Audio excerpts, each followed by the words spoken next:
తిరుపతి నగరంలోని కాలువలపై ఆక్రమణలను తొలగించి పూడిక తీసి పనులు వేగవంతం చేయాలని తిరుపతి మున్సిపల్ కార్పొరేషన్ కమిషనర్ అతిథి సింగ్ ఆదేశాలు జారీ చేశారు. తిరుపతి నగరంలోని VV Mahal road, Bhavani Nagar, railway colony, Sairam వీధి ప్రాంతాలలో శనివారం విస్తృతంగా కమిషనర్ పర్యటించి శానిటేషన్, ఇంజనీరింగ్ అధికారులకు తగు సూచనలు జారీ చేశారు.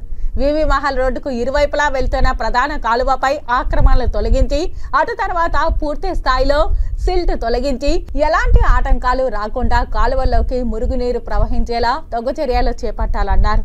దేవేంద్ర థియేటర్ పక్కన వెళ్తున్న ప్రధాన కాలువలో కేబుల్ వైర్లు, ఇతర పైప్ లైన్లు మురుగునీటి ప్రవాహానికి అడ్డుగా ఉండడం గమనించి వాటన్నింటినీ క్రమబద్ధీకరించి మురుగునీటి ప్రవాహానికి ఆటంకం లేకుండా పనులు చేపట్టాలని అన్నారు. ముఖ్యంగా కాలువపై ఆక్రమణలు నిర్మించుకోవడమే కాకుండా వ్యర్థ పదార్థాలను నేరుగా కాలువల్లోకి వేస్తున్న వారిని గుర్తించి జరిమానాలు విధించాలని చెప్పారు. కాలువలో పేరుకుపోయిన చెత్తను, ప్లాస్టిక్ బాటలను తొలగించేందుకు ప్రత్యేక కార్యాచరణ రూపొందించాలని అన్నారు.